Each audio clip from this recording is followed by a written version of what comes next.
আমাদের এলাকায় এক পীর সাহেব আছে। পীর সাহেব কোনো কাপড় চোপড় পরেন না, ল্যাংটা। পীর সাহেবের আবার খাদেম আছে, মহিলা খাদেমও আছে।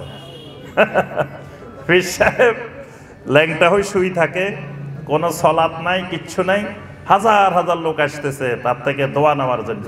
মানে এমন জাহেলিয়াতের সমাজ, এটা চিন্তা করে না ল্যাংটা মানুষ কেমনে আল্লাহর ওলি হয়।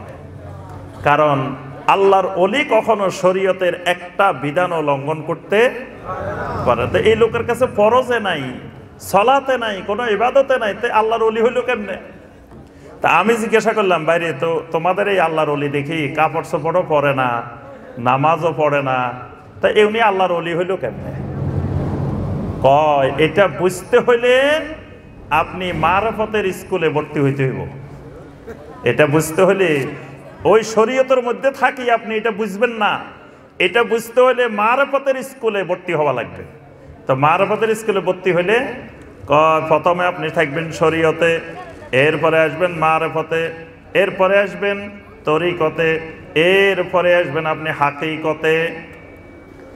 যখন হাকিকতে চলে যাবেন, এবার আপনার আর কোনো ইবাদত বন্দেগীর দরকার নেই, কারণ আপনি এখন হাকিকতে পৌঁছে গেছেন। তা হাকিকতে পৌঁছা মানে আপনার ভিতরে আল্লাহ ঢুকে গেছে, আপনি আল্লাহর ভিতরে ঢুকে গেছেন। মানে আপনার 10 লতিফায় জিকির করতে করতে করতে করতে করতে আল্লাহ পুরা আপনার ভিতরে ঢুকে গেছে। তা আপনি এবার ইবাদত করবেন কার? আপনি তো নিজেই আল্লাহ হয়ে গেছেন। এই হাকিকত ইবলিসের হাকিকত। এই হাকিকত কার হাকিকত? ইবলিসের হাকিকত। এই হাকিকতে পৌঁছলে ঈমানও যাবে, দুনিয়াও যাবে, আখিরাতও যাবে, সব বরবাদ হবে। অর্থাৎ মৃত্যু পর্যন্ত ঈমানের উপরে ইস্তিকামত থাকা লাগবে। কবরে ঈমানটা নিয়ে কবরে যাওয়া লাগবে। ঈমান দুনিয়া রাখি যাওয়া যাবে না। এই জন্য আমরা দোয়া করার সময় জানাজার মধ্যে কি বলি?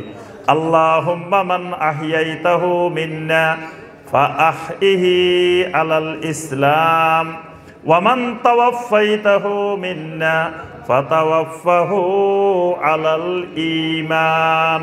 আল্লাহ আমাকে যখন মৃত্যু দিবেন, মৃত্যুটা ঈমানের উপরে দিবেন। সুবহানাল্লাহ। তাহলে মারা যাওয়ার সময় ঈমান নিয়ে মারা যেতে হইব। ঈমান চোর চিনে না অনেকে, ঈমান চোর খুঁজে পায় না। রাস্তাঘাটে আপনার ছিনতাইকারী বাংলাদেশে যা আছে তার থেকে ঈমান চোর বেশি আছে। আপনি ছিনতাইকারীর আশঙ্কায় ভয়ে কি অবস্থা আছেন, কিন্তু ঈমান ছিনতাইকারীর ভয়ে কেউ নাই। এই টেনশন কারোর মধ্যে নাই। তা আমার ঈমান যে কোনো সময় চুরি হইতে পারে, ছিনতাই হইতে পারে, এই টেনশন নাই। এই কারণে আমাকে আপনাকে প্রথমত ঈমান ছিনতাইকারী চিনতে হবে। তাহলে ঈমানটাকে কোন পর্যন্ত ধরে রাখা লাগবে? ধরেন 40 বছর বা 60 বছর হয়েছে, এবার আর দরকার নেই। কি দরকার আছে? ইন্নাল্লাযীনা ক্বালু রাব্বুনাল্লাহু সুম্মা ইসতাকামু।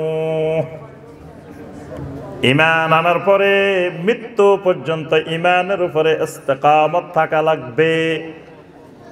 একেবারে মৃত্যু পর্যন্ত ঈমানের উপরে অবিচল থাকতে হবে, ইস্তিকামত থাকতে হবে, সাবিত থাকতে হবে। ঈমান হারা হওয়া যাবে। একবার আমি ছোটবেলায়